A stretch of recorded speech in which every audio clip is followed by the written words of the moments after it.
11h midi, seul contre tous. Sud Radio. Dimitri Pavlenko.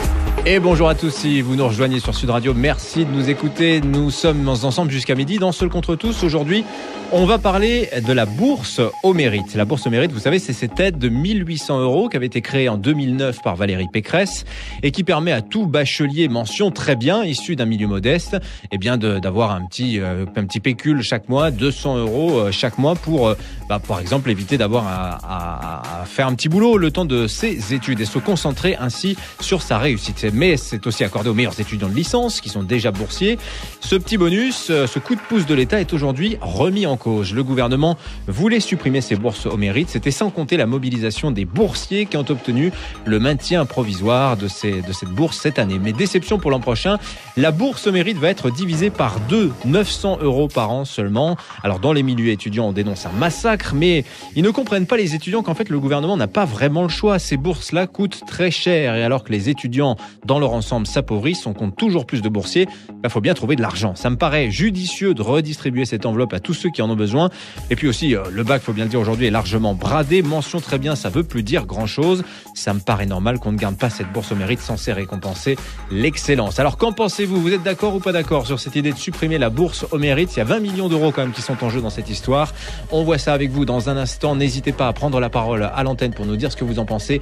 Le 0826 300 300, vous êtes ouverts. Les parents dont les enfants passent le bac, on attend vos appels. Là tout de suite. Seul contre tous. Sud Radio. Seul contre tous, supprimer la bourse au mérite.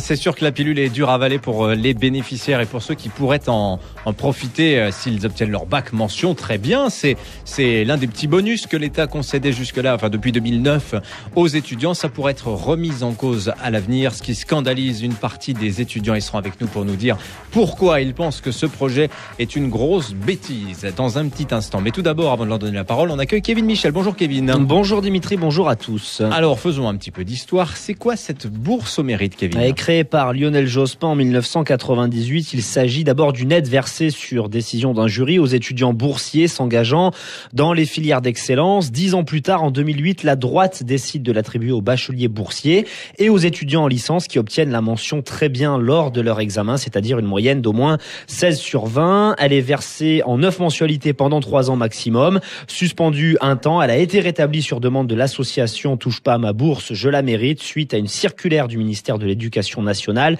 publiée en février dernier. Chaque année, cette aide concerne environ 7000 jeunes. Alors le montant de cette bourse au mérite, Kevin, va être divisé par 2 pour les étudiants qui passent le bac cette année. Oui, c'est exactement cela, divisé par 2, c'est-à-dire que quand vous obteniez 16 sur 20, vous touchiez 1 800 €. Désormais, ces étudiants, ils ne percevront plus que 900 €. Le décret paru jeudi dernier au journal officiel précise que les étudiants qui bénéficient de cette aide en 2014 et 2015, toucheront le montant de base. Ça, c'est sûr et certain. En revanche, ceux qui passent le bac cette année seront amputés de la moitié de la somme initiale. Alors, la bourse au mérite, Kevin, c'est un feuilleton à épisodes. Ça a été supprimé, puis rétabli provisoirement, maintenant divisé en 2. C'est une histoire à feuilleton. Il y a pas d'autre terme. On va dire que le gouvernement ne sait pas trop quoi faire, en fait. C'est un peu un pas en avant, 2 pas en arrière, 3 sur le côté. Alors, en juillet 2014, Benoît Hamon, qui est à l'époque ministre de l'Éducation, décide par voie de circulaire de supprimer progressivement cette aide.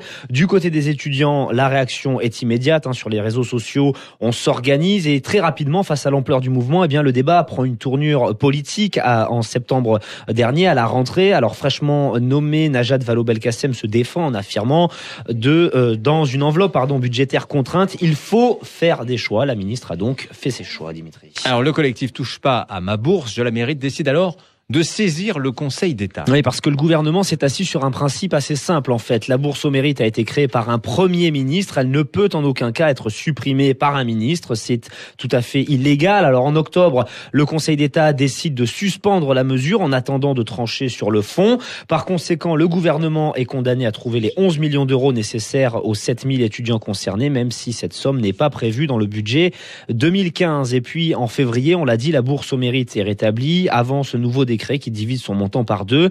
Dans l'entourage de Najat Vallaud-Belkacem, on estime qu'il ne s'agit que de la parution d'un texte que la ministre avait annoncé, sauf que du côté des étudiants, on considère que le gouvernement ne joue pas le jeu et surtout, qu'il court-circuite un petit peu la justice. Et donc, une nouvelle pétition circule aujourd'hui sur Internet pour obtenir que cette bourse au mérite soit pérennisée. Sur www.bourseaumérite.com, elle a déjà été signée par près de 1200 personnes et franchement, moi je vais vous dire quelque chose ce matin, j'espère qu'elle sera particulièrement soutenue parce qu'une fois de plus, au nom de prétendues inégalités de toute façon impossibles à enrayer, on fait l'inverse de ce qu'il devrait être fait, on refuse l'excellence et on plonge, c'est le moins qu'on puisse dire, on plonge les étudiants issus de familles modestes dans une précarité encore plus importante. Et malheureusement, la précarité étudiante, elle progresse chez les excellents comme chez les moins excellents, Kevin.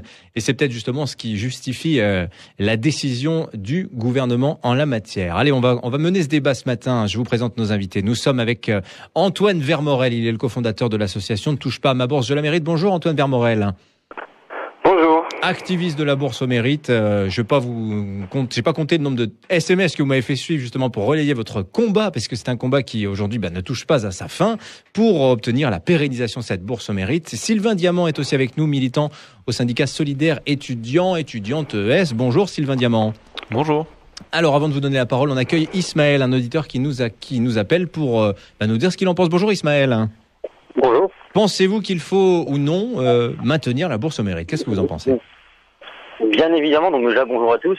Bien évidemment, il faut maintenir cette bourse pour la simple et bonne raison que sous prétexte qu'il faudrait réaliser toujours plus d'économies, une fois encore sur le dos du petit peuple et cette fois-ci des étudiants, on va chercher l'argent sur les bourses. À savoir que par exemple, il existe en France aujourd'hui une taxe sur les transactions financières à 0,01% et qui nous rapporte quelques 18 milliards. Donc il serait peut-être temps, à un moment donné, de faire un petit peu de bon sens et d'aller chercher là où l'argent se trouve finalement. Donc 11 millions, on peut les trouver assez facilement si on fait preuve d'un peu de courage politique, parce qu'on sait très bien que la bourse normale cette fois-ci, simplement se base sur la situation des parents. Quand on sait que la bourse au mérite est vraiment une bourse qui pour le coup motive des étudiants, qui eux savent pertinemment qu'à un moment donné, pour rentrer dans le supérieur, ils vont devoir justement quitter leur domicile. Bon, Ismaël, et ils vont avoir des frais, simplement. Ismaël, en gros, alors vous jouez un peu sur les mots, vous dites que plutôt que de toucher aux bourses des étudiants, on ferait mieux d'aller prendre l'argent là où il est, c'est-à-dire en bourse. C'est un peu ça l'idée, quoi, grosso modo. Vous pensez que de l'argent, on va pas faire les bonnes poches, quoi, dans cette histoire? Vous savez, pour reprendre ce que j'ai dit sur les transactions financières et tout ça, c'est des gens comme vous et moi qui vont, je dis ça de manière très simple, sur les marchés financiers jouer avec la valeur de la monnaie. Quand ils gagnent, on leur dit vous mettez tout dans les poches, et quand ils perdent, on leur dit on fait appel aux banques et aux citoyens. Donc à un moment donné, j'appelle simplement à du bon sens et de dire que cette taxe sur les transactions financières existe et qu'il serait peut-être bien de la relever un tout petit peu pour essayer de trouver les économies nécessaires et arrêter justement de toucher à des systèmes éducatifs, à des systèmes qui mettent en avant, surtout qui motivent l'excellence au sein de notre pays, parce que c'est bien ça qui est ciblé. Ismaël, si c'était aussi simple que ça, je vous dirais, moi je signerais tout de suite, seulement vous savez très bien que si on taxe les transactions financières plus que ce n'est déjà le cas, la bourse va quitter Paris, va aller voir ce qui se passe du côté de Londres, tout ça, c'est bien. Et c'est pour ça qu'il va le faire au niveau supranational, parce qu'on n'a aucune cohérence. Donc c'est là qu'il faut aussi un consensus des forces européenne et peut-être une uniformisation. C'est vrai que c'est un combat de longue haleine, mais si on part du principe que c'est une utopie, dans ce cas-là, chaque fois qu'on se fait taxer de plus en plus et qu'on nous prend nos bourses, à un moment il faut se taire, dire peut-être que le gouvernement a raison parce qu'il faut faire des économies. Mais est-ce qu'il faut le faire sur le dos de la santé ou sur l'éducation? Je ne pense pas, et bien évidemment je soutiens Antoine Vermorel dans son combat, d'autant que je suis installé sur Paris, et s'il faut faire des actions, on les fera de toute manière. Oui. Merci Ismaël pour votre voilà, quand même un avis bien argumenté. Alors Antoine Vermorel, justement, cofondateur de l'association Touche pas à ma bourse, vous vous êtes beaucoup démené depuis maintenant plus d'un an pour obtenir du gouvernement qu'il renonce à vouloir supprimer cette bourse au mérite. Mais alors, quand même, moi je regarde les chiffres. Depuis la création de l'aide, la part de bacheliers qui obtiennent la mention très bien, elle est passée de 3 à 12%. Il y a de plus en plus de mentions très bien, ce qui relativise quand même beaucoup la notion d'excellence. Toujours plus de boursiers qui vont être concernés par cette bourse au mérite. Oui, il y a toujours plus de gens qui ont le bac d'une manière générale. Donc là, vous focalisez sur la mention très bien, mais c'est vrai de manière générale. Bon, cet argument, si je peux me permettre, cet argument est faux, parce que si vous regardez le nombre de bénéficiaires de la bourse au mérite, il n'a pas augmenté. En fait, pour avoir la bourse au mérite, il y a deux critères. Le premier critère, c'est effectivement d'avoir la mention très bien au baccalauréat, mais le deuxième critère, c'est d'être boursier sur critères sociaux, de venir d'un milieu financièrement défavorisé. Et si l'on regarde les chiffres, effectivement, il y a 40 000 lycéens qui ont la mention très bien par an, mais il y en a uniquement 8000, et ce chiffre n'augmente pas, il reste stable depuis des années, qui sont boursiers, qui viennent de milieux financièrement défavorisés. Donc on voit bien que, en fait, effectivement, les mentions très bien augmentent, parce qu'il y a des étudiants qui peuvent se permettre des cours particuliers, ou d'avoir des parents qui les aident à la maison, mais pour les personnes qui viennent de milieux financièrement défavorisés, ce n'est pas le cas, et donc la bourse au mérite a son utilité, parce qu'elle doit permettre à ces étudiants de poursuivre leurs études ensuite, et c'est pour ça que nous, on se mobilise effectivement depuis maintenant juillet 2014. Ouais, mais enfin, je suis quand même pas persuadé, Antoine Vermorel, que le gouvernement fasse ça par pure méchanceté, disons pour vous supprimer un argent. D'autres, effectivement, je comprends tout à fait que quand on est en première année de fac, qu'on a eu mention très bien au bac, qu'on veut réussir ses études et on se dit peut-être il va falloir que je travaille, ces 200 € par mois, peut-être vous vous épargnez d'avoir à trouver ce petit boulot qui quand même nuira d'une manière ou d'une autre à vos études. Alors Sylvain Diamant, vous êtes avec nous également. Moi, j'ai un peu de mal avec cet argument qui consiste à dire que le gouvernement fait ça sans y avoir réfléchi. Il y a en jeu le financement global de toutes les bourses quand même. Et c'est pour ça que le gouvernement fait ça. Ces 20 millions d'euros doivent servir à pouvoir payer la bourse de tous les boursiers. Mention très bien ou non. Et ça, je suis d'accord, mais vous comprenez bien que 20 millions d'euros, c'est pour acheter des caméras en barre au Labrador de l'Élysée, quoi. Qu'est-ce que vous faites avec 20 millions d'euros? C'est pas comme ça qu'on finance les aides sociales en direction des étudiants. C'est pas comme ça qu'on finance la réussite étudiante. Après, sur l'enjeu, les bourses au mérite en elles-mêmes, ma fédération est contre ce principe parce que c'est pas du tout une mesure qui est égalitaire. C'est une mesure qui se base sur quelque chose de très arbitraire, c'est-à-dire avoir des bonnes notes, ce n'est ni un argument de réussite.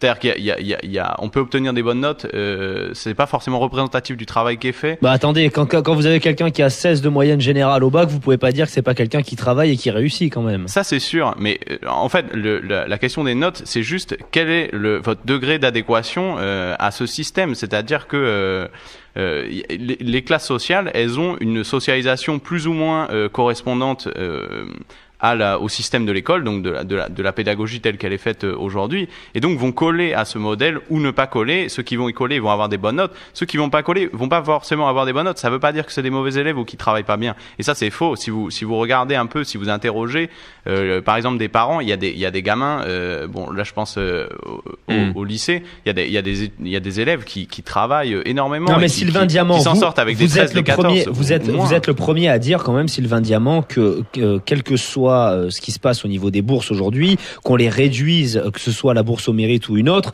c'est quand même un mauvais signal envoyé par le gouvernement. On est d'accord là-dessus. Ça c'est sûr, et ça c'est évident. C'est évident, c'est-à-dire que le but du jeu, ce n'est pas de déshabiller Pierre pour habiller Paul.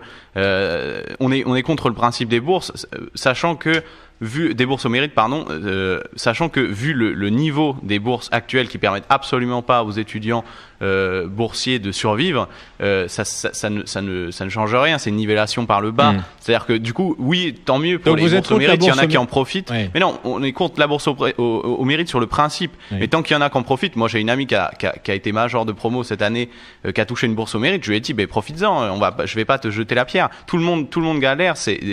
On va pas râler après ceux qui touchent cette bourse au mérite. L'enjeu, il est pas là. L'enjeu, c'est de dire, il faut augmenter massivement les bourses en termes de bénéficiaires, de nombre de bénéficiaires et en termes de montant. Aujourd'hui, les bourses sur critères sociaux, le dernier échelon, vous touchez à peine de quoi payer votre loyer, par exemple, si vous habitez en Île-de-France. Mais le problème, c'est qu'aujourd'hui, le gouvernement fait ça par rapport à la bourse au mérite parce que justement, il se rend compte qu'il n'a plus les moyens de financer. Donc, si vous voulez augmenter les bourses pour tout le monde, on va pas s'en sortir. C'est aussi ça le souci, quoi. Voilà. Mais non, c'est une volonté politique. C'est une volonté politique de pas vouloir financer la réussite des étudiants. Ça n'a rien à voir avec le fait de ne pas avoir d'argent. L'auditeur précédent a proposé une piste très intéressante de financement. Moi, je peux vous parler par exemple, le pacte de responsabilité qui a été un cadeau aux entreprises et qui, pour le moment, n'a pas rapporté un centime et ne va pas relancer la croissance. Alors que quand vous favorisez la réussite des étudiants, là, vous favorisez la croissance. Une population qualifiée et rapporte de l'argent. Mais c'est vrai. Mais je suis d'accord avec vous, Sylvain Diamant. Seulement, vous oubliez quand même une petite chose. C'est que déjà, d'une part, les études en France coûtent pas si cher que ça. Sont parmi quand même les moins chers des grands pays. On en reparlera quand même. Des grands pays pays développés. C'est vrai, il y a aussi cette urgence aussi du financement du système des bourses. Les boursiers sont de plus en plus nombreux. Les enfants des classes moyennes boursiers, il y en a de plus en plus, avec aussi des considérations aussi, là, il va falloir qu'on en parle, la question du logement des étudiants. Vrai scandale aujourd'hui. C'est vrai qu'on est en retard de manière phénoménale. Il y a des régions en France où on est à peine à la moitié du nombre total de logements qu'il faudrait pour loger tous les étudiants. Voilà des choses préoccupantes dont il faut s'occuper en priorité avant de vouloir conserver à tout prix ces bourses au mérite qui, sur le principe, je suis d'accord, ont un intérêt, mais c'est quand même, on est dans l'ordre du symbole. On continue à en parler avec nos invités. Où en est-on sur sudradio.fr? Pour l'instant, 72% des votants sont contre la suppression de ces bourses au mérite. Allez, on continue à en parler. J'attends vos appels. 0826 300 300, vos messages sur sudradio.fr, Twitter et la page Facebook de Sud Radio. Seul contre tous. Seul contre tous. Sud Radio. Dimitri Pavlenko. Seul contre tous ce matin, moi je vous dirais, je pense qu'il faut supprimer cette bourse au mérite. Alors je suis pas un grand méchant qui veut enlever l'argent des poches des bacheliers, mais parce que vraiment, je suis pas convaincu que cette aide soit si efficace qu'on a l'air de le croire. Nos invités ce matin, sont pas tout à fait du même avis, même si sur le principe ils dénoncent la fin de la bourse au mérite. Sylvain Diamant, militant syndicat solidaire, étudiante avec nous. Antoine Vermorel, cofondateur de l'association Touche pas à ma bourse. Alors Antoine Vermorel, je regarde l'argumentaire déployé par Geneviève Fioraso, donc la ministre de l'enseignement supérieur, qui est à l'origine de la de la tentative pour le moment de suppression de bourse au mérite. Elle nous dit la chose suivante. Elle dit, moi je constate d'abord que ça marche pas si bien que ça, parce que ce qui doit être une sorte de carotte quand même pour tirer les lycéens à obtenir cette fameuse mention très bien au bac, qui est la clé pour avoir cette bourse au mérite. D'une part, vous disiez, ils ont pas tellement augmenté le nombre de ces bacheliers qui vont toucher la bourse au mérite. Et Geneviève Fioraso dit, c'est bien la preuve que ça marche pas si bien que ça, parce que on se rend bien compte que on ferait mieux de les aider avant le bac, les jeunes issus des milieux modestes à réussir scolairement. Cet argent-là, il serait plus utile avant le bac qu'après le bac, finalement, Antoine Vermorel. Qu'est-ce que vous en pensez, vous, de ça? Antoine Vermorel, vous êtes toujours avec nous? Par rapport à ce que vous disiez, Dimitri, moi je comprends pas comment on peut tenir ce genre de discours dans le sens où, si vous voulez, déjà quand on est au lycée, ça coûte rien. Le lycée ne coûte rien ou quasiment rien. On est aujourd'hui avec un gouvernement qui nous dit on veut enrayer les inégalités. Sauf que aujourd'hui, il y a des études en France, où je prends les études de commerce par exemple, qui coûtent entre 10 et 15 000 euros l'année. Ça veut dire que quand vous êtes issu d'un milieu défavorisé, vous ne pouvez pas accéder, si vous n'avez pas papa et maman derrière qui sont là pour payer vos études, vous ne pouvez pas accéder. L'école de commerce, c'est un mauvais exemple. Parce que ça, c'est des écoles privées qui coûtent 3 à 10 000 euros par an. Oui, mais vous êtes quand même en droit, si vous bossez à l'école, si vous avez de bons résultats, etc., de choisir votre orientation. Oui, mais Sylvain Diamant, justement, ces boursiers au mérite, ceux qui obtiennent cette bourse, on va pas les retrouver dans des écoles privées à 10 000 euros par an. Mais pourquoi pas? Ça dépend, vous savez, c'est dans ce qu'on appelle le but du jeu de ça, c'est d'envoyer ces gens-là dans les filières d'excellence. C'est-à-dire qu'on extrait dans les couches sociales inférieures un peu les bons éléments qu'on va pouvoir retirer. C'est-à-dire du point de vue des classes dominantes, c'est séparer le grain de l'ivraie, quoi. Non, mais c'est bien de vouloir faire de la méritocratie. Moi, je suis pour. Mais moi, je suis contre. Écoutez, vous savez, c'est pas ça n'a pas de sens. C'est pas comme ça qu'on doit gouverner un pays. Je suis désolé, on doit penser à l'intérêt général. Mais attendez, l'intérêt général d'un gamin qui est issu d'un milieu défavorisé, qui se dit, je vais faire le maximum, je vais me défoncer pour faire des études, pour bosser, etc., pour essayer d'avoir un avenir un peu meilleur. Mais où est le problème là-dedans? C'est quand même légitime. Mais non, c'est quand même légitime, ça. Mais c'est légitime. Mais est-ce que vous pensez qu'il y a que les bacheliers qui ont mention très bien, qui travaillent dur? Qu'est-ce que ça veut dire? Ça, c'est juste, ça n'a aucun sens. C'est pas du. Non, mais vous savez aussi qu'il y a des étudiants, et moi j'en ai connu, qui allaient à la fac ou qui allaient faire dans certaines écoles, qui avaient la bourse, et une fois la bourse en poche, hop, on les revoyait plus en cours, quoi. Ça existe aussi. Il faut pas le nier quand même. C'est une légende urbaine. C'est pas une légende urbaine. J'en ai connu, ne me dites pas ça. Bien sûr, mais c'est une proportion marginale des étudiants. Je veux dire, c'est aussi il faut aussi voir les choses comme les bourses sont insuffisantes et du coup les gens doivent se salarier. Pourquoi ils viennent pas en cours? Parce qu'ils sont salariés en fait, parce qu'ils sont en train de travailler. Et je veux dire, c'est un principe qui a été démontré de nombreuses fois par différents organismes et notamment l'Observatoire de la vie étudiante, qui est une organisation étatique, qui dit bien il y a 75% des étudiants qui doivent se salarier dans l'année. Donc ça va aller mieux avec ça va aller mieux avec la fin de la bourse au mérite, c'est sûr. Ouais. Mais Antoine, non, ça c'est évident. Ouais. Évidemment, c'est ce que je vous disais en première partie, c'est que l'enjeu se situe pas là. Alors là, on va évacuer 7000 personnes, donc 7000 nouveaux bacheliers qui touchaient une bourse au mérite par an. Bon, ceux-là aussi vont devoir se salarier. Ils vont rejoindre la masse des étudiants précaires qui ont du mal à boucler leurs études parce qu'ils sont obligés de se salarier. Enfin bon, la 1800 euros. Raison, il ne faut pas opposer les boursiers sur critères sociaux et les boursiers sur critères sociaux qui ont une mention très bien en baccalauréat. Ce qui se passe aujourd'hui, c'est qu'il y a 77% des fils et des filles d'ouvriers qui n'ont pas les moyens de couvrir leurs besoins vitaux quand ils sont étudiants. Et donc la bourse au mérite, elle est nécessaire pour ces étudiants-là. Et effectivement, le montant des bourses n'est pas suffisant pour les autres. Et donc il ne doit pas avoir d'opposition entre les étudiants boursiers qui ont la mention très bien et les étudiants boursiers qui n'ont pas la mention très bien. Les étudiants dans tous les cas, n'ont pas les moyens vitaux pour vivre. Non mais ça paraît normal. Mais vous pensez que le gouvernement en joue? Parce que ce que dit Geneviève Furazo est intéressant. Elle dit: on nous reproche de vouloir supprimer la bourse au mérite. De l'autre côté, on a créé un nouvel échelon qui s'appelle 0 bis pour les boursiers, qui permet quand même à 132 000 nouveaux étudiants de toucher 1 000 euros par année universitaire. Voilà, quand même. Si on avait maintenu la bourse au mérite, ils auraient 2800 euros par année universitaire. Le vrai problème, si vous voulez, ce n'est pas un problème. Déjà, l'argument de la redistribution que vous évoquiez tout à l'heure, il est faux, parce qu'aujourd'hui, c'est une coupe nette, c'est-à-dire qu'on divise par deux et on ne redistribue rien. Si on redistribuait ces 20 millions d'euros aux 650 000 étudiants boursiers, si vous prenez votre calculatrice, ça fait 9 centimes par jour pour chaque étudiant. C'est inutile, la redistribution ne fonctionne pas. Maintenant, sur l'argument des économies que vous évoquiez, je suis désolé, mais il est faux.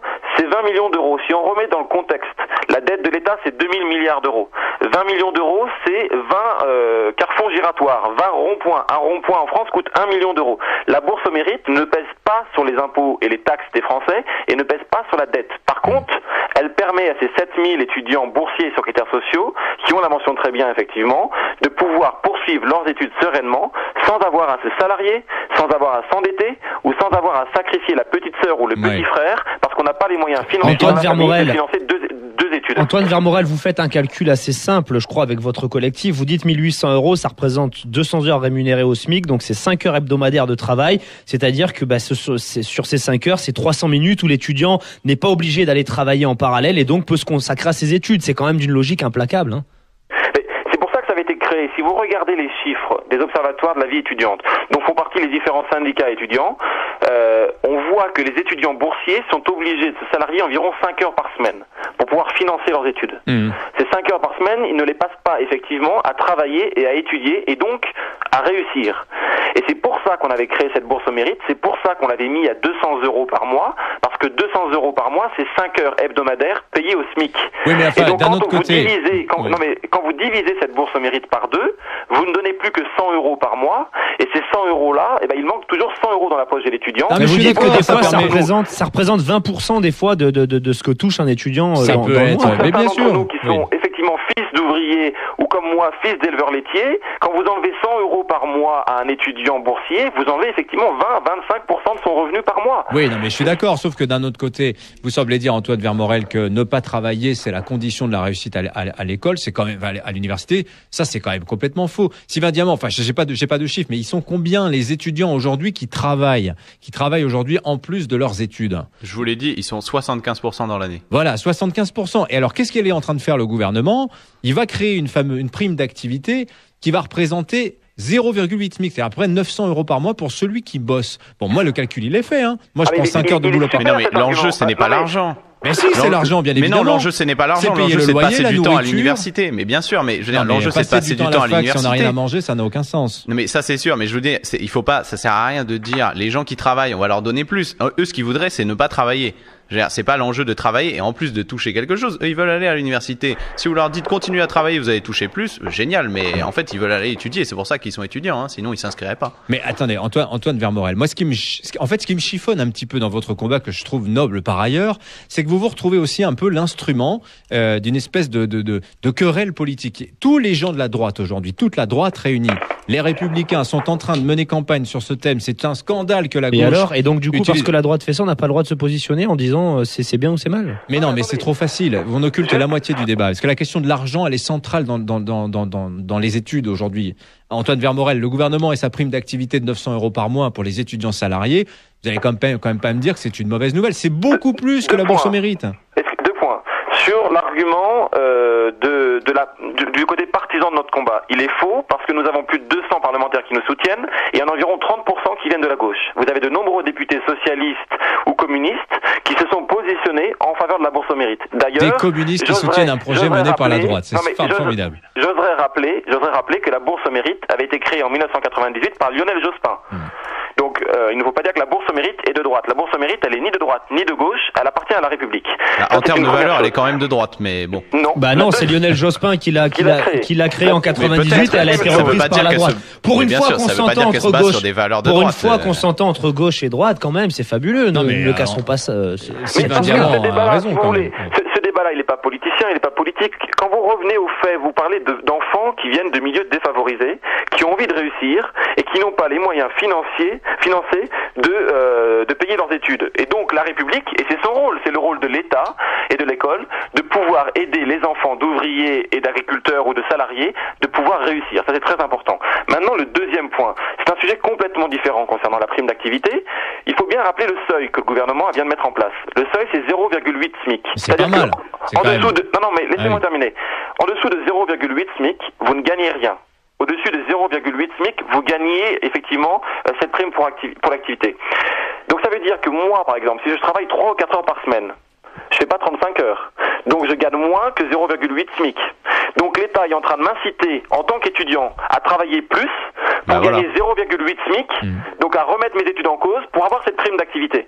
C'est complètement aberrant, si vous voulez. Et d'ailleurs, c'est un sujet qui est complètement différent, qui coûtera effectivement beaucoup plus cher que la bourse au mérite, et qui va inciter, in fine, les étudiants à travailler plus en parallèle de leurs études, non pas qu'ils ne souhaitent pas travailler après leurs études, mais en parallèle de leurs études pour les financer, et donc avoir une situation encore plus précaire et à échouer pour leurs examens, et donc ça va conduire à un nivellement intellectuel vers le bas. Sylvain Diamant, quand on dit, moi je suis pas d'accord avec cette idée de dire que l'argent n'est pas au cœur du débat, c'est précisément sur ça que se porte le débat. Moi je suis désolé, quand vous avez des étudiants qui aujourd'hui choisissent de faire une école de commerce ou une école de journalisme ou ce que vous voulez, c'est quand même des études qui coûtent relativement cher. Moi le signal que je perçois quand le gouvernement prend cette décision, c'est de dire telle et telle catégorie de personnes n'auront pas accès à telle et telle catégorie de formation. Voilà, ni plus ni moins. Attendez, mais vous croyez que 200 € par mois, ça change quelque chose? Je veux dire, évidemment, les écoles qui coûtent très cher, qui coûtent 3 000, 5 000, 9 000 € par mois, c'est plutôt c'est une partie du loyer, ça permet de payer un petit peu. Non, mais c'est sûr que les étudiants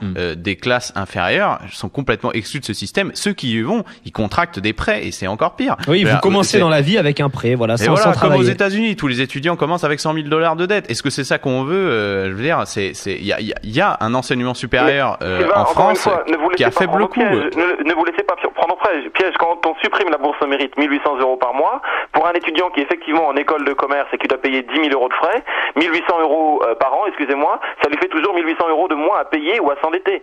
Donc quand on supprime la bourse au mérite, en fait, vous supprimez une aide qui est importante pour les étudiants, et en cela, ça rend les étudiants encore plus précaires. Et je pense qu'il ne faut surtout pas, avec Sylvain, à mon avis, on sera d'accord sur ce point-là, opposer les étudiants boursiers qui n'ont pas la mention très bien et qui n'ont pas la bourse au mérite pour l'instant, et les étudiants qui ont la mention très bien et qui ont cette bourse au mérite, parce que dans les deux cas, les étudiants sont dans une situation précaire qui, en fait, ne permet pas de couvrir les frais essentiels à leurs besoins vitaux. On parle bien, on parle bien de logement, de nourriture, de transport et de l'achat de livres. On ne parle pas d'épargne ou de vacances. Moi, je ne connais aucun étudiant boursier aujourd'hui qui met de l'argent de côté. Je veux dire, cet argument-là, il est faux, et j'invite d'ailleurs tous les gens, et d'ailleurs Madame la ministre Najat Vallaud-Belkacem, qui était fille d'ouvrier, devrait revenir sur le terrain pour voir à quel point il est dur de vivre pour un étudiant dans une grande ville telle Paris, Lyon ou même d'autres villes comme Saint-Étienne, où on a du mal à financer nos études parce que on vient de milieux défavorisés. C'est pour ça qu'il faut déplacer le curseur sur l'enjeu de la précarité étudiante et des bourses en elles-mêmes. C'est pour ça que les bourses au mérite, je veux dire, ça concerne extrêmement peu d'étudiants. Si on les supprime, c'est dommage, mais le cœur du débat, c'est comment on finance la réussite étudiante, qui est quelque chose qui je veux dire, quand vous mettez de l'argent pour la réussite collective des étudiants, en fait, vous avez une population qui est plus qualifiée, donc nécessairement c'est quelque chose qui fait de la croissance. Alors c'est vrai qu'on peut dire que quelque part c'est le pire des choix qui a été retenu par le gouvernement de diviser cette bourse au mérite par deux, parce qu'on est incapable de trancher, c'est tout. Qui ne satisfait ni les boursiers au mérite, qui se retrouvent avec 2 fois moins de sous à la fin du mois, et savoir que ces 900 € restants qui étaient avant versés, on ne sait pas, ils vont pas être reversés dans la grande enveloppe justement attribuée aux boursiers. Alors derrière tout ça, il y a la question de la précarité étudiante soulevée par nos deux invités ce matin, la question du logement aussi qui est absolument cruciale. Ça fait des années qu'on dénonce la faiblesse du parc immobilier dédié aux étudiants. On va voir que c'est absolument catastrophique en la matière. Cette bourse au mérite d'ailleurs qui pourrait revenir par les collectivités locales. Elles sont nombreuses aujourd'hui à se mobiliser pour tenter de suppléer aux défaillances de l'État dans ce domaine. On voit ça juste après la pub avec vous. Où en est-on sur sudradio.fr ? 68% des votants sont contre la suppression des bourses au mérite. Je dois dire que nos invités sont quand même assez convaincants. Ils seraient peut-être en train de me faire changer d'avis. Allez, on continue à en parler tous ensemble. Le 0826 300 300, vous êtes ouverts. Venez défendre la bourse au mérite ou bien dire avec moi que, finalement, ce n'est pas comme cela qu'on résoudra le problème de la précarité des étudiants. On vous attend, à tout de suite. Seul contre tous. Sud Radio. Dimitri Pavlenko. Seul contre tous, on parle de la bourse au mérite qui vient de se voir divisée par deux. Depuis 2009, le bachelier méritant qui avait obtenu sa mention très bien au bac, il recevait 1800 € par an sous forme de 200 € chaque mois. Aujourd'hui, l'année prochaine, ce sera 100 € par mois seulement, moitié moins. Derrière, il y a une question de considération du mérite aussi, pour lesquelles en fait nos deux invités d'ailleurs ne sont pas tout à fait d'accord. Il y a aussi la question de la précarité étudiante, de cet argent vital pour bien mener ses études sans avoir à bosser aujourd'hui. Le gouvernement s'en préoccupe-t-il sérieusement ? Prend-il en compte aussi les problèmes, les difficultés que les étudiants ont à se loger ? Alors justement, on a un message qui nous a été laissé au standard de Sud Radio. Claire, lisez-nous ça. C'est un petit message qui dit « Cette mise en place est assez paradoxale. Ils vont calculer les APL, donc les aides pour le logement, en fonction des revenus des parents. Donc d'un côté, ils sont prêts à donner avec la bourse au mérite et de l'autre, ils récupèrent de l'argent. » Alors voilà, effectivement, parce qu'il y a cette question de la réforme des APL dont on a beaucoup parlé ces derniers temps. Antoine Vermorel, le gouvernement qui réfléchissait à comment réduire le montant des APL. Alors semble-t-il, on ne touchera pas aux étudiants, quoique il est peut-être question de permettre aux parents soit de conserver la demi-part que leur octroie le fait d'avoir toujours un étudiant à la maison, ou bien de laisser ces étudiants toucher ces APL. Derrière tout ça, il y a la question du logement pour les étudiants. Voilà une dépense conséquente qu'on doit mener quand on n'a pas la chance de pouvoir rester chez ses parents quand on est étudiant. Là-dessus encore, il y a un autre combat à mener pour les étudiants. Oui, tout à fait, mais encore une fois, si on regarde le discours de François Hollande, quand il a été élu, il disait « Je veux faire de la jeunesse ma priorité ». On remet en cause la bourse au mérite, on remet en cause les aides au logement. Moi, je me demande si vraiment la priorité du gouvernement, et encore une fois, nous avons toujours été dans une optique de dialogue.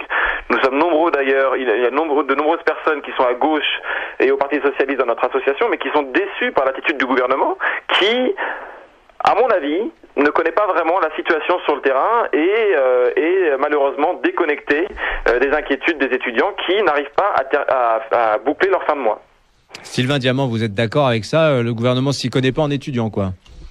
Bon, déjà j'ai envie de dire, les promesses n'engagent que ceux qui les croient. Je veux dire, François Hollande, il avait promis un revenu étudiant.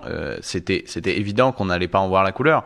Moi, je pense que c'est de la démagogie de promettre des choses comme ça et d'arriver ensuite et de dire c'est la dette, c'est tout ça. Je veux dire, il savait très bien ces choses-là en arrivant. Soit vous avez le courage politique d'aller chercher l'argent, comme ça a été dit, au bon endroit et de financer la réussite de vos étudiants, ce qui va servir votre pays par ailleurs. Soit vous n'avez pas le courage politique et dans ces cas-là, effectivement, vous commencez à rogner à droite à gauche, ce qui est une politique tout à fait imbécile et il verra bien en se prenant une baffe prochainement que ça ne fonctionne pas, quoi. Mais là, il est question de toucher aux APL. La question du logement est cruciale pour les étudiants. Je disais des chiffres ahurissants. Il y a des régions, par exemple, vous allez en Île-de-France, seuls 60% des étudiants qui peuvent prétendre un logement étudiant arrivent à en trouver un. Il n'y a pas assez de logements étudiants. Voilà quelque chose dont le gouvernement ferait bien de se préoccuper en priorité quand même. Le logement, c'est crucial. Figurez-vous que c'est plus compliqué que ça parce que avec la privatisation rampante du Crous, donc qui est l'organisme qui gère les logements étudiants et les bourses, on a une poussée des logements étudiants privés, c'est-à-dire par exemple l'entreprise Espacil. Moi, j'étais étudiant à Lorient auparavant, a construit un grand nombre de résidences étudiantes. On lui a encore confié du terrain pour construire des résidences étudiantes, mais dont les loyers, par exemple, ne sont pas du tout contrôlés. Donc, on est complètement en dehors de la réglementation du Crous, donc dans des trucs très inégalitaires. Vous payez votre connexion Internet, par exemple, très cher et de mauvaise qualité. Et ça, on est en train de complètement laisser du terrain aux entreprises foncières privées qui spéculent sur le logement étudiant. C'est normal, hein, c'est sûr qu'il y a une carence. Donc elles arrivent, il y a un marché, et c'est le capitalisme. Il n'y a pas de surprise. On va pas non plus tomber dans le glauque, mais on va quand même rappeler un chiffre assez étonnant. Il y a entre 4 et 5% d'étudiants qui disent avoir déjà répondu favorablement à des rapports sexuels pour payer le loyer, pour payer les études, etc. Il y a une espèce de prostitution aussi comme ça c'est quand même quelque chose de terrible, ça. C'est sûr. Moi, je connais des personnes dans cette situation, c'est certain. Mais qu'est-ce qu'on fait? Est-ce qu'on donne des leçons de morale aux personnes en leur disant il faut pas avoir recours à la prostitution? Des gens qui sont dans une situation sociale terrible. Il faut agir. Il y a une urgence. Bon, là, on parle des étudiants. Il y a d'autres personnes qui sont dans des situations sociales terribles. Mais c'est vrai que c'est un phénomène qui n'est pas si marginal.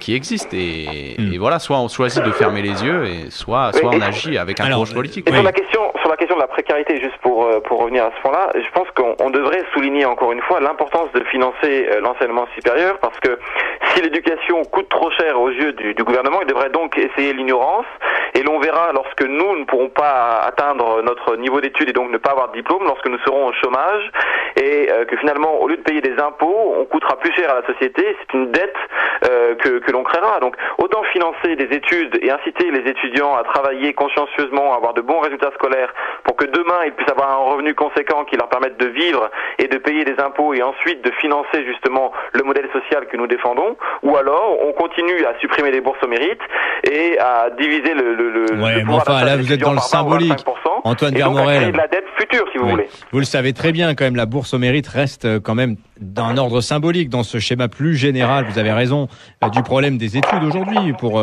les. Quelle était la solution? La solution, c'était la suppression de la bourse au mérite? Non, nous on pense effectivement que les collectivités territoriales, l'Union européenne ou la Fondation de France ont un rôle à jouer. Alors ça, on travaille avec les différentes instances et on pense que comme Valérie Pécresse, il fallait non pas supprimer la bourse au mérite, mais continuer à l'élargir pour qu'elle puisse aider un maximum d'étudiants. Alors d'ailleurs, c'est intéressant que vous parliez de ça, Antoine Vermorel, parce que quand en septembre vous avez senti le vent tourner, qu'il était question très sérieusement de supprimer la bourse au mérite, vous êtes allé voir Michel Barnier au niveau européen, à Bruxelles, pour lui demander s'il pouvait pas relayer votre combat à un niveau plus large, celui des États membres de l'Union, pour généraliser, européaniser finalement le principe des bourses au mérite. Ça en est où? Il y a de l'argent en Europe pour ça? Alors justement, on a été reçu effectivement par Michel Barnier, qui était commissaire européen à l'époque, qui nous a aidés, qui nous a soutenus à rencontrer notamment les équipes de l'éducation à la Commission européenne et au Parlement européen. Il faut savoir qu'en Europe, il y a plus de 20 pays sur 28 qui ont une bourse au mérite. Et donc ce n'est pas un cas atypique, et d'ailleurs la France, quand elle divise par 2 sa bourse au mérite, ou quand elle supprime sa bourse au mérite, elle se retrouve en minorité dans l'Union européenne. Donc quand on parle de dumping social issu de l'Europe centrale ou orientale, aujourd'hui c'est la France qui vient à réduire son modèle social par rapport aux autres États. Mais moi, on travaille à l'échelle européenne avec le Parlement européen, différents eurodéputés, d'ailleurs des eurodéputés socialistes, qui nous aident à créer en fait le futur programme Erasmus de demain. Mais là, ce que nous demandons au gouvernement, c'était de maintenir la bourse au mérite en France telle qu'elle est, de nous aider en Europe pour pouvoir créer cette bourse au mérite européenne, pour in fine, dans quelques années, arriver à créer une bourse au mérite qui aide tous les étudiants issus de milieux financièrement défavorisés en Europe, c'est intéressant. pour qu'ils puissent arriver à faire des études de long terme et pouvoir avoir une bonne situation sociale. Alors justement, lorsqu'ils auront une vie professionnelle. Comme vous êtes allé faire un petit tour en Europe, Antoine Vermorel, vous savez qu'il y a des États où justement les étudiants sont payés pour faire leurs études. Tout à fait, en Scandinavie notamment. Voilà. Sylvain Diamant, quand même. Un étudiant. Alors attendez, mais quand même ça, moi j'ai trouvé ça, mais alors génial. Vous allez au Danemark par exemple, chaque étudiant, une fois qu'il a son bac, il entame ses études, c'est 700 € par mois jusqu'à la fin de ses études. Vous allez payer les gens pour faire des études. Eh oui, bien sûr, mais c'est pas du tout ridicule. Bien sûr que si, c'est absolument ridicule. Voilà, les Danois ont fait ce choix-là. Vous avez un taux d'imposition qui est plus fort qu'en France, parce que contrairement à ce qu'on croit, c'est pas en France qu'on paye le plus d'impôts. Mais en retour, vos enfants, quand ils arrivent dans le supérieur, ils sont aidés. Mais vous dites que vos enfants sont aidés, mais vous payez plus d'impôts, donc c'est absolument ridicule. Le problème en France, c'est que vous allez dire ça, on va faire ça du jour au lendemain, et puis quand on va augmenter les impôts, les gens vont descendre dans la rue en disant c'est un scandale, on paye trop d'impôts, donc on veut le beurre et l'argent du beurre. Bien sûr que si, mais c'est la vérité, vous le savez très bien. Sylvain Diamant sur cette idée d'une bourse pour tous finalement. Écoutez, nous, notre fédération, on a une revendication qui est un salaire étudiant. Pourquoi un salaire? Parce que les étudiants, on considère qu'ils fournissent un travail. C'est-à-dire que les études, c'est une période du travail. Comme la retraite, c'est une période du travail, ou le chômage, c'est une période du travail. Et les étudiants, quand ils sont, par exemple, à l'université, moi je suis à l'université, ils fournissent un travail. Il y a un travail de recherche, et en se qualifiant, je veux dire, ils font la richesse de ce pays de demain. Oui. Donc, quand vous financez ça à travers un salaire, vous sanctionnez un travail. C'est pas la même chose que de dire il faut aider les précaires. D'accord, vous le financez comment Par l'impôt, voilà. Par les cotisations sociales. Ce n'est pas la même chose. Par les cotisations sociales. Oui. Le chômage, c'est financé par les cotisations sociales, de même que la retraite. Il s'agit de passer par là et d'avoir un financement qui sort du circuit marchand. Et après, c'est de l'ordre de 1,5 milliard à peu près en termes de financement. Oui. Ça, c'est des sommes que vous allez chercher. J'ai parlé du pacte de responsabilité tout à l'heure. Le premier auditeur a parlé de la taxation des transactions financières. Il y a tout à fait de l'argent. Et je veux dire, quand vous faites ça, quand vous versez un salaire étudiant aux étudiants et aux étudiantes de votre pays, je veux dire, c'est de l'argent qui revient. C'est une logique keynésienne de base. Quand vous augmentez le pouvoir d'achat, c'est de l'argent qui repart dans la croissance. Vous augmentez pas le pouvoir d'achat puisque les gens vont payer plus d'impôts. Mais non. Il y a la question bien sûr que si. Mais non, parce que c'est redistribué. Mais non, c'est pas la même chose. C'est redistribué. Je veux dire, il y a des gens qui sont capables dans ce pays de payer plus d'impôts et qui sont sous-imposés, alors que il faudrait leur prendre plus. Mais je veux dire, c'est une logique keynésienne de base. Mais même Ford l'avait compris. Il payait plus ses salariés pour qu'ils puissent acheter ses voitures. C'est une logique de base. C'est pas du tout. C'est très simple. Donc, quand vous versez un salaire étudiant, vous faites de la croissance. Donc, croire que réduire la dette, c'est réduire les aides sociales, ça n'a pas de sens. C'est de l'imbécilité économique et justement, Antoine Vermorel, alors précisons sur ce modèle scandinave du fait de donner un salaire étudiant, 700 € à peu près par mois, sachant que les étudiants ne le remboursent pas une fois leurs études terminées, quand même aussi. C'est pas comme un prêt qu'on vous fait. Antoine Vermorel, vous, cette solution-là, vous séduirait-elle? C'est encore plus ambitieux finalement que la bourse au mérite, tout simplement. Alors c'est effectivement une des solutions qui est avancée par certains syndicats étudiants en France, par certains modèles sociaux en Europe. Moi je pense que il serait inopportun aujourd'hui d'aller voir les instances européennes pour demander à tous les États européens de financer, enfin du moins de payer, de rémunérer les étudiants. Tout simplement, non pas parce que ça serait pas utile, je veux pas mettre d'avis sur la question, je veux pas engager l'association Touche pas à la bourse sur cette question-là, mais tout simplement parce que ça serait irréalisable aujourd'hui. On ne peut pas aller demander à des États comme l'Allemagne ou comme la Pologne ou comme la Hongrie ou comme la République tchèque d'imposer leurs contribuables pour payer les études, ou pas pour payer les études mais pour rémunérer les étudiants. Donc je pense que c'est effectivement une solution qui doit être peut-être mise en place au niveau national, mais c'est à chaque État européen de le choisir. Ça, d'accord, vous m'expliquerez comment on fait, parce que Dimitri vient de faire un calcul très simple et très rapide, ça coûterait 15 milliards par an, juste ça. 15 milliards, ça va. Sur cette base de 2 millions. Vous m'expliquez comment on fait. Ce n'est pas une solution qui est au cœur de notre mouvement. Nous sommes uniquement une association qui a pour vocation à défendre les étudiants boursiers qui ont la mention très bien au baccalauréat et qui viennent de milieux financièrement défavorisés.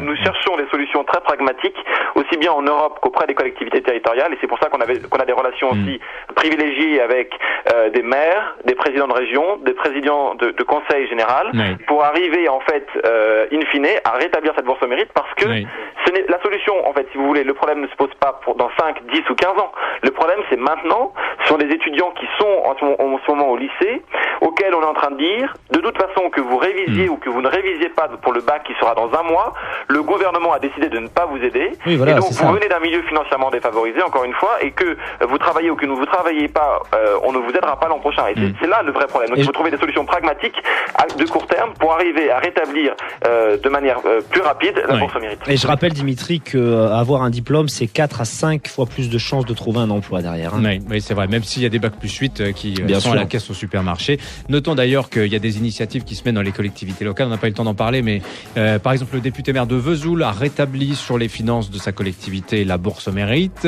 Éric Ciotti, dans les Alpes-Maritimes, a également fait de même. Ils sont comme ça plusieurs élus locaux à rétablir d'une certaine manière les bourses au mérite. Merci à vous, Antoine Vermorel, cofondateur de l'association Touche pas à ma bourse. On reparlera de votre combat quand on aura le prochain épisode du feuilleton qui se poursuit. Merci Sylvain Diamant, militant syndicat solidaire, étudiant. On termine sur quel score, Sud Radio? 70% des votants sont contre la suppression des bourses au mérite, Dimitri. Et ben voilà, le gouvernement